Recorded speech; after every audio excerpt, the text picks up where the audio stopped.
Latter-day Saint community, young ladies, they may have sex and I know they're going to have guilt afterward. They're going to go talk to their minister, bishop, priest, whatever you want to call it. He's going to say, it's enough. He's going to say, well, was it consensual? That was now former police chief of Utah State University speaking to the football team there about how to avoid getting caught up with sexual assault and rape charges now that they're the big men on campus. His name is Earl Morris. And as these tapes have surfaced, that is the reason now he's decided to go ahead and step down in disgrace.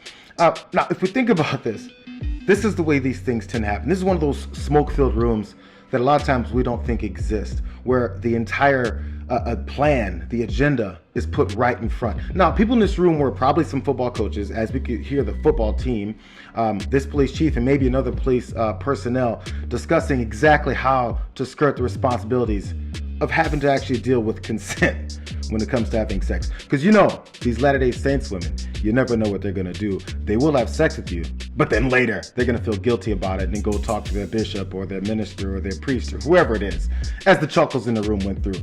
What is the laughter about? Laughter is, hey, you know how these women are.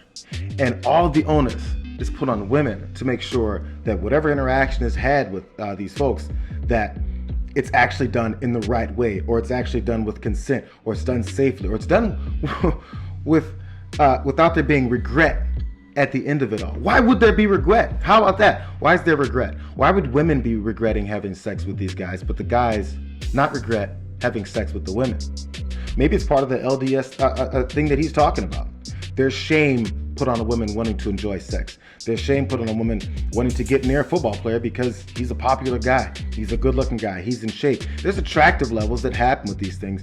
But if they want to get involved, there's shame on it. Why isn't there shame for the football guys? But we don't discuss those parts because that's a natural way that we approach all these types of interactions, all these types of relationships in our society. Is, man, those women, you know how shady they are. First thing they're gonna do right after they have sex with you is regret it.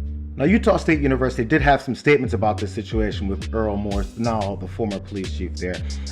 They did say that the police chief's comments in the recording are not consistent with the university's values or the trainings provided on sexual misconduct at Utah State, nor do they reflect USU's efforts to prevent sexual misconduct and reduce barriers to reporting. Students and employees should feel confident that when they report sexual misconduct, that the university will respond without bias. That's a great thing to say, and maybe it's the reason why this guy left. But there's a problem with that, because in a blistering report in 2020, the U.S. Department of Justice detailed a pattern of mistreatment of victims at this same school. Federal investigators found that the Utah State repeatedly mishandled cases of sexual assault on campus and failed to act when it knew about the misconduct, which meant that it was leaving additional students vulnerable. So that report from the Department of Justice about what was going on at Utah State seems to match up with the kind of advice this now former police chief was giving the football team, because what they did find out was that they focused primarily on the football team and fraternities, which we see a lot of these cases happen.